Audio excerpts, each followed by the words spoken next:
All right, so the final problem for this series of videos on the application of quadratic equations would be a problem like this one, where basically what we're trying to do is model some type of motion of the ball being thrown and be able to figure out when the ball will hit the ground, as well as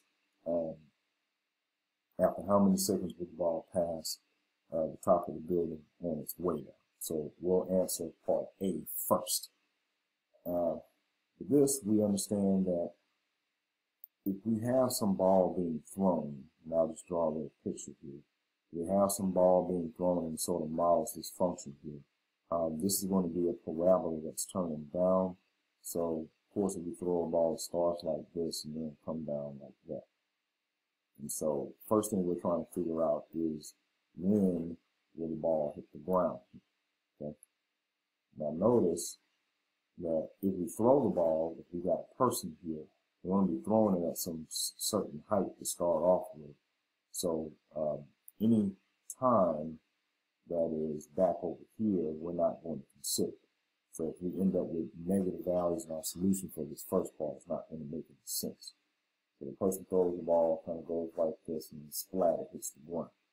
So if we want to model that, how that would look, is we would take our particular function here and set it equal to 0, and then just solve.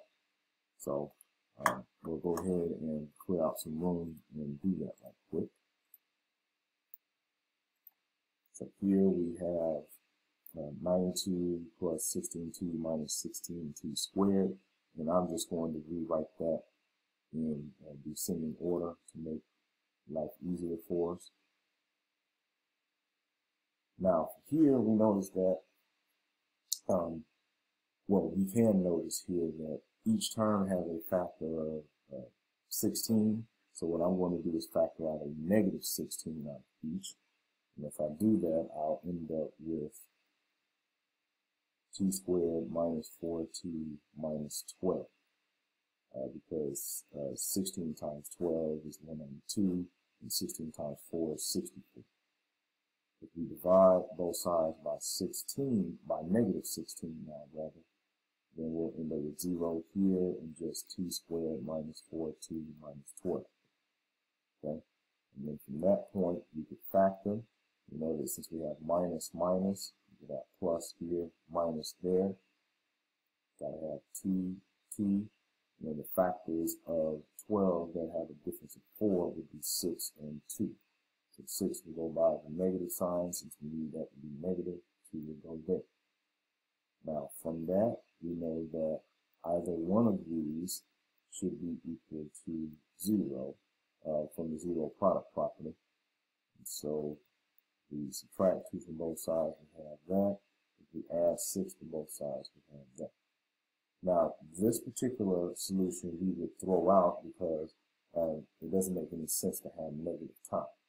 And so that was back in the example, or the drawing where I was saying when that parabola was crossing the x-axis, but time is negative, we wouldn't include that. So our only solution to this would be here. 2 is equal to 6 seconds. So once throwing the ball very, very high. Okay.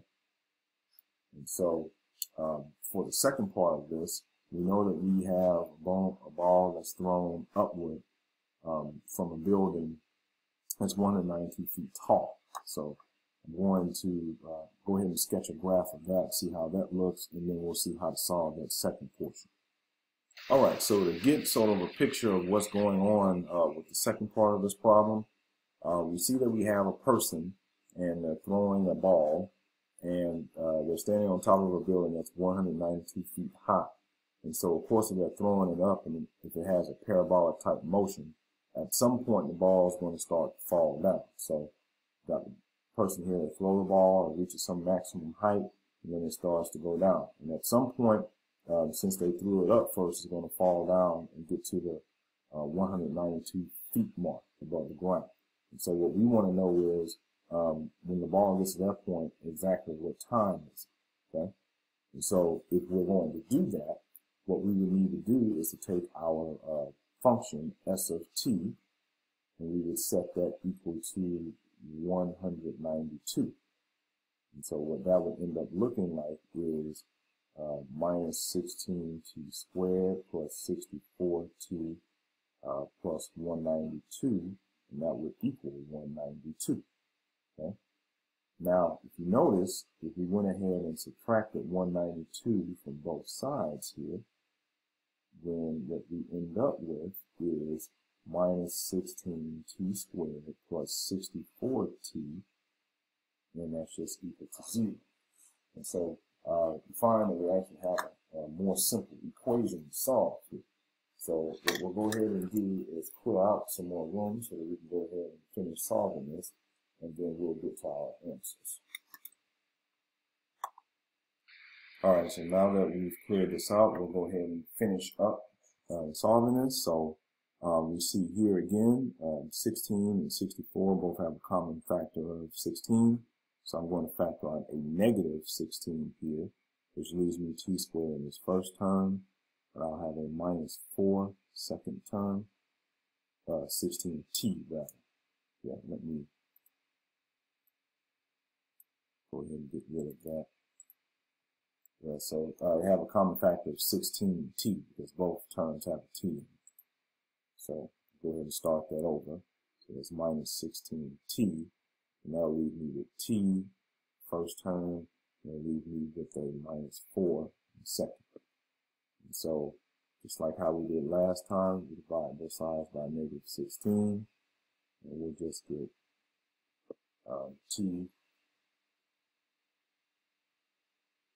times t minus 4 equals 0. And so here that means that t is equal to 0 or t minus 4 is equal to 0. And of course, if we add 4 to both sides here, we'll have t equals 4. We don't want to consider this solution because this is the time at which we just start throwing the ball. Okay, so however, even though I've drawn a picture a little differently, when the person starts to throw the ball is at 192 feet at that particular point. So we're not considering that solution. So here we know that time t equals 4 seconds.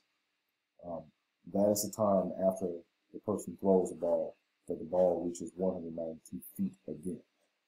Okay. So we'll go ahead and plug that in, and that concludes our example.